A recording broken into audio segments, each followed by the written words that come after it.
Hey everyone, and welcome back. So today I want to talk about yes theory. Usually when we talk about YouTubers, we may talk about gaming, football challenges, music, and various forms of entertainment. But rarely do we find ourselves talking about a philosophy for life. And yet that's exactly what yes theory has looked to bring, not just us that watch them, but the world as a whole. They've looked for kindness, for fulfillment, and much more, all starting on YouTube. So, how did they do it? What if the entire foundation of a global movement came down to just two words and a promise to actually live by them? Yes Theory began in the summer of 2015 when four friends in Montreal, Matt Dyer, Thomas Bragg, Amar Kandil, and Darren Emery, spent 30 days deliberately doing things that scared them, a project they called Project 30. Then, that November, a video responding to the Paris and Beirut terror attacks with a message of inclusivity earned them national attention almost overnight. And within a year, they'd relocated to California with the backing of Snapchat, eventually settling on the name Yes Theory, built around the mantra that would define everything after: Seek Discomfort. But what actually makes Yes Theory different from almost any other YouTube channel isn't the stunts. It's how directly they built an entire community around that one idea, rather than just filming themselves living it. On their own site, they describe the whole project as far more than a channel, calling it a philosophy, a way of life, and a genuine community, built specifically around friendship deep enough to speak any fear or dream without judgment. That's not just branding language either. Early on, a self-organized Facebook group called the Yes Fam began coordinating real meetups between strangers who'd found each other through the channel, encouraging people to fly to another city, share an apartment with people they'd never met, and attempt their own small acts of discomfort together. Fans have written publicly about those meetups changing the actual direction of their lives.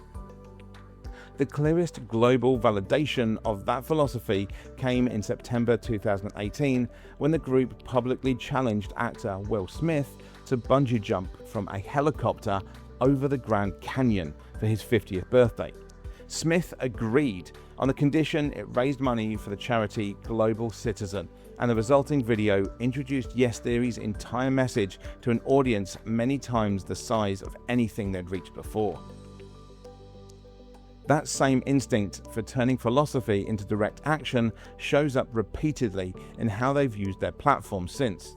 In 2023, they first met Reg, a London cab driver, while testing how far a stranger could get with £10,000. 2 years later, in 2025, after learning he was still trapped by a predatory loan, they launched a campaign called Free Reg to help him clear the remaining £130,000 he owed. The resulting GoFundMe raised more than £188,000 from strangers who'd been following the channel's message for years. The founding team's own story has genuinely tested that philosophy too. Darren Emery left the original group in 2017 after a visa issue forced him to return home. Matt Dyer, who later went by Matt Dahlia, stepped back from appearing on camera in 2021 and eventually left Yes Theory entirely, going on to write a memoir called Talk to Strangers about the experience. Thomas Bragg has since relocated back to Europe, continuing to work on the brand from there. Even Amar Kandil, arguably the most recognizable face of the entire channel, disappeared from content for 4 months in 2025, quietly stepping away to train and complete the New York City Marathon, whilst working through struggles with ADHD. A personal act of seeking discomfort he only revealed to viewers once it was finished.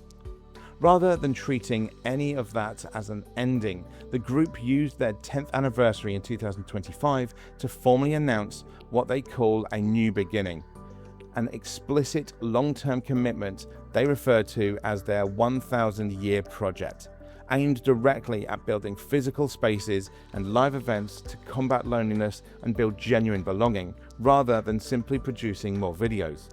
Their first dedicated physical space opened on the 1st of July 2025, marking exactly 10 years since Project 30 began. So what actually explains Yes Theory's longevity isn't the algorithm, or even the stunts with celebrities.